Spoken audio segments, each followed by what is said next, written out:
7 military-tested exercises that develop extreme strength and endurance. While most people who work out do it for health and to feel good looking in the mirror, Special Forces soldiers have specialized training. That is why they are prepared for situations that few could endure, such as surviving in extremely high-risk zones. They need to lift their own body, carry wounded comrades, endure pain, and keep moving forward without rest. So today you will see 7 exercises used by Special Forces soldiers to build insane strength and endurance. No equipment, no excuses, just real strength. Believe it. If you can do just a few exercises from this list with the right technique, you will already be stronger than most people. Before we begin, please tell us through the comments your name and the city you are viewing our content from. We would love to know. Exercise number 1. Sandbag deadlift. This exercise connects you to your primitive strength, making lifting and carrying heavy things natural. Unlike the perfectly balanced Olympic bar, the sandbag is awkward and the weight shifts, mimicking real-life situations. That is why the military loves it. It simulates carrying equipment, moving supplies on uneven terrain, or rescuing wounded comrades.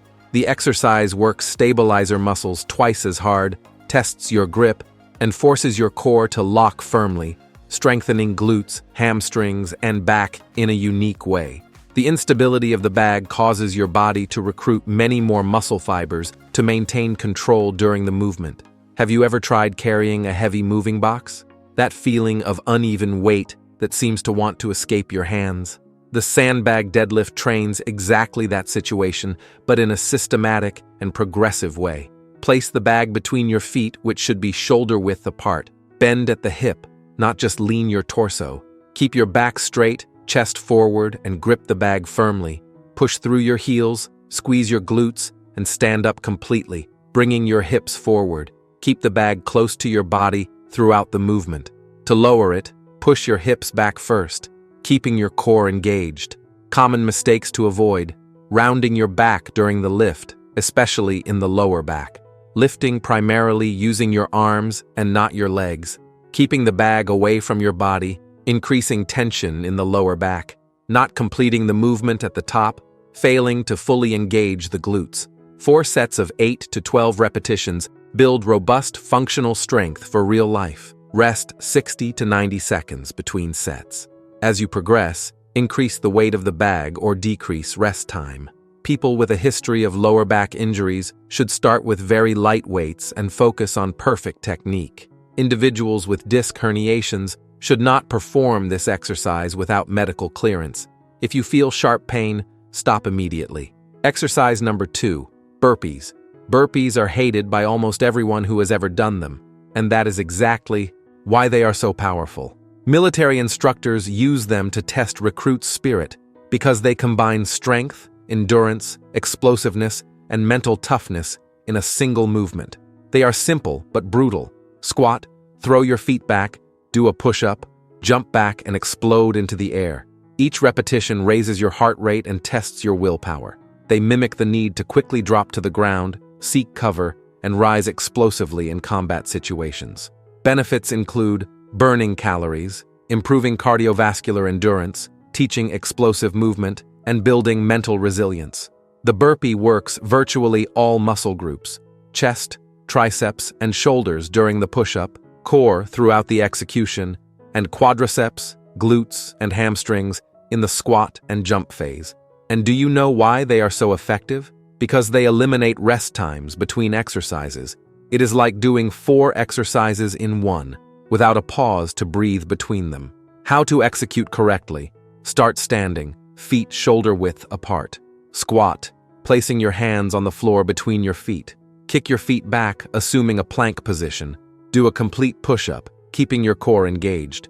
Jump your feet back to your hands, getting into a squat position. Explode upward in a jump, fully extending your body. When landing, cushion with your knees and repeat the movement. Common mistakes to avoid: letting your hips drop or rise during the plank phase. Not doing the complete push-up. Rounding your back when returning from the plank to the squat. Not fully extending your body in the jump. Landing with stiff knees, increasing impact on joints. 4 sets of 8 to 15 repetitions build a mindset that refuses to give up. For beginners, start with 2 sets of 5 to 8 repetitions. Rest 45 to 90 seconds between sets, decreasing rest time as endurance improves. People with knee or ankle problems should modify by removing the jump. Those with shoulder problems can eliminate the push-up. Individuals with uncontrolled high blood pressure should consult a doctor before practicing this high-intensity exercise. Exercise number 3, mountain climber. This movement integrates everything, focusing on the core, the body's engine that maintains stability, protects the back, and connects the upper to the lower part. While many think traditional abs are enough, mountain climbers go much further, building coordination, balance, and endurance simultaneously. During the exercise, the core must remain contracted to prevent lateral hip movement while the legs alternate rapidly. The shoulders maintain the plank, and the lungs work intensely. The military loves it because it challenges the body in various ways at once, like real situations that require strength, speed, and endurance together. Besides strong abs, they improve hip mobility, teach stability under pressure, and train the cardiovascular system. The movement simulates the ability to maintain a stable position while moving quickly, crucial in tactical situations. How to execute correctly. Start in a plank position with hands directly under your shoulders and body in a straight line from head to heels. Engage your core as if you were about to receive a punch in the stomach. Drive one knee toward your chest, keeping your foot slightly above the ground. Return to the starting position and quickly alternate with the other leg, as if running in place. Keep your hips low and parallel to the ground, preventing them from rising or swinging. Breathe rhythmically, without holding your breath. Common mistakes to avoid: raising your hips, turning the exercise into a pike, letting your hips drop, overloading the lower back, moving only your legs without engaging your core, positioning your hands too far forward or too far behind your shoulders, moving too slowly, losing the cardiovascular benefit. People with severe wrist arthritis should avoid or modify by supporting on closed fists. Individuals with unstable shoulders should start with very short distances. Those with knee problems can place a thin cushion under them to reduce pressure. Exercise 4, bear crawl. The bear crawl reconnects you with a natural, primitive movement that we lose as we grow up. It's used in military training because it builds coordination, total body stability, and raw endurance. Unlike isolated exercises, it forces shoulders, core, hips, and legs to work together as a team, developing functional strength useful in real life. When you crawl like a bear, your cerebellum works intensely to synchronize opposing movements, improving communication between the brain hemispheres. This translates to better coordination in all other exercises and daily activities. The shoulder stabilizer muscles, often neglected in conventional training, are strongly activated to support part of your body weight. At the same time, your core needs to maintain constant rigidity to prevent your spine from curving, while your hip flexors work through a full range of motion. Think of it as a plank in motion. All the benefits of the plank, but with the additional challenge of coordination and endurance. How to perform correctly. Start on all fours, with hands under your shoulders and knees under your hips. Lift your knees a few inches off the ground, keeping your back straight like a table. Strongly engage your core. Move your right hand and left foot forward simultaneously, about 6 to 8 inches. Then, move your left hand and right foot. The movement should be slow and controlled initially, keeping your body level and stable, without swaying side to side. Keep your head in a neutral position, looking at the ground in front of you, not down or up. Breathe steadily and rhythmically. Common mistakes to avoid: letting your hips rise above shoulder level, allowing your lower back to cave or arch, moving the same side together instead of opposite sides, taking steps that are too long, compromising stability, not keeping your knees elevated off the ground. Start with 3 sets of 33 to 49 feet in each direction, with 60 to 90 seconds of rest between sets. If it's difficult at first, hold the static position for 15 to 30 seconds to build endurance. Over time, increase to 4 sets of 49, 65, or even 98 feet. Extra tip: try variations in direction: forward, backward, sideways, and even in circles. Each direction challenges your nervous system differently. For an extreme challenge, try the bear crawl with drag, by attaching a towel to your feet and dragging a light weight. People with severe arthritis in the wrists should avoid or modify by supporting on closed fists. Individuals with unstable shoulders should start with very short distances. Those with knee problems can place a thin cushion under them to reduce pressure. Exercise number 5. Bulgarian split squat.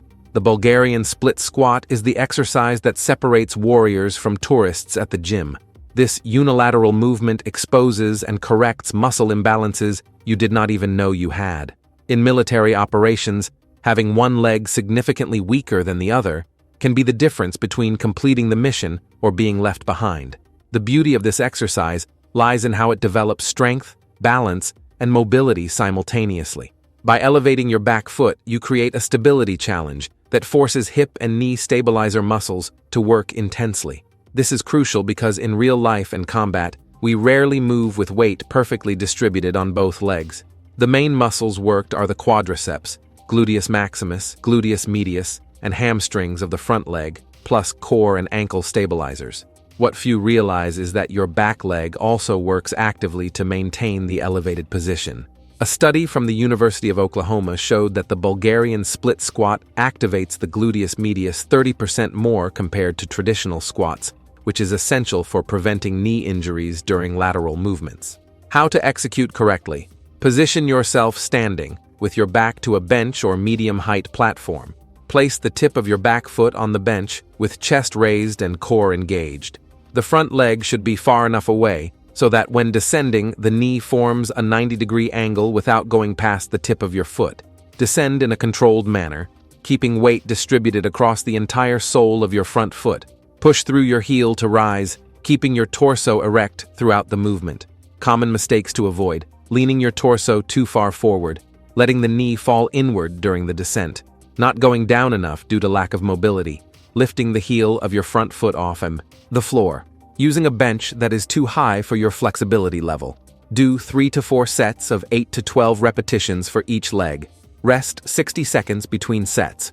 An effective approach is to complete all sets on one leg before switching to the other, which increases localized fatigue and accelerates adaptation. People with severe knee or ankle instability should avoid or significantly modify. Individuals with significant differences in leg length need to adjust the support height. If you feel pain in your knee, stop and re-evaluate your technique. Exercise number 6. Farmer's Walk.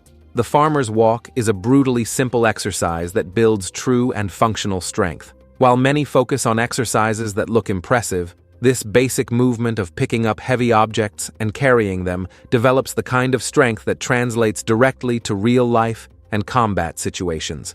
Elite military personnel know that grip strength and forearm endurance are crucial.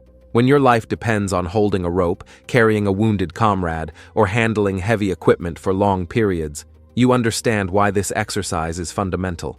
The farmer's walk works practically your entire body. It strengthens grip, forearms, shoulders, trapezius, spinal erectors, hips, and legs. More importantly, it teaches your body to maintain proper posture under heavy load, a fundamental principle of body mechanics that prevents injuries. Unlike isolated exercises, the farmer's walk creates systemic stress that raises natural anabolic hormone levels, contributing to strength gains throughout the body. It is like an amplified version of the deadlift in motion. How to execute correctly. Position 2. Heavy objects at the sides of your body. Keep your shoulders back and down, chest elevated, and core firmly engaged. Lift the weights with good deadlift technique. Once standing with the weights, walk with controlled and measured steps, maintaining erect posture. The weights should stay beside your body, not in front or behind. Breathe in a controlled manner during the movement. Common mistakes to avoid: leaning to one side to compensate for imbalances, shrugging your shoulders toward your ears, holding your breath during the exercise, looking down, compromising spine alignment, using weights that are too light to truly challenge your grip. Extra tip: vary the type of implement used. Kettlebells are easier to hold than round dumbbells. For an extra challenge, use the towel grip, wrap towels around the weight handles, significantly increasing forearm work. Or try the asymmetric version, carrying weight on only one side to work lateral stabilizers. People with inguinal hernias should avoid. Individuals with hypertension should monitor their blood pressure, as the exercise can temporarily elevate it. Those with elbow problems should start with light weights and increase gradually. Exercise number 7, pull-up. Pull-ups are the ultimate test of real strength, not just appearance. There is no way to cheat. Either you can lift your body weight or you cannot. That is why militaries worldwide use them as one of the most reliable tests of strength. Each repetition works your back, shoulders, arms, grip, and core simultaneously, requiring focus and control. The benefits appear in real life: climbing fences, pulling yourself up on ledges, climbing ropes, survival skills that humans have used for centuries.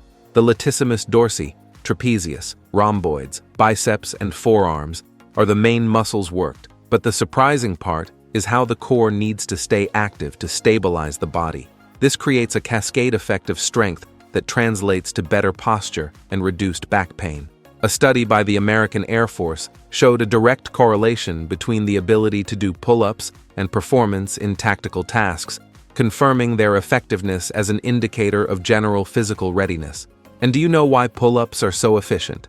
Because they work the muscles in their natural function of pulling the body against gravity, something our ancestors did constantly when climbing trees in search of food or safety. How to execute correctly: hold the bar with a pronated grip, hands positioned slightly wider than shoulder width, hang with arms fully extended, scapulae elevated. This is your starting position. Engage your core and pull yourself up, driving your elbows down and slightly backward. Continue rising until your chin passes the bar.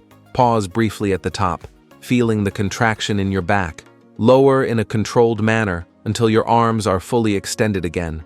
Repeat without swinging or using momentum. Common mistakes to avoid: not fully extending your arms in the lower position, using swing or kipping to generate momentum, not going up enough, holding your breath during the effort, allowing your shoulders to rise toward your ears in the lower position. 4 sets with the maximum number of quality repetitions separate those who are willing to put in the effort from those looking for shortcuts. Rest 90 to 120 seconds between sets. If you cannot do any complete repetition yet, use these alternatives: pull-ups with resistance bands for assistance, negative pull-ups, or partial pull-ups in the upper range of motion. People with shoulder injuries, especially rotator cuff syndrome, should consult a physical therapist before attempting. Individuals with elbow tendinitis should start with assisted variations. Those with a history of shoulder dislocations should take special care with the fully extended position.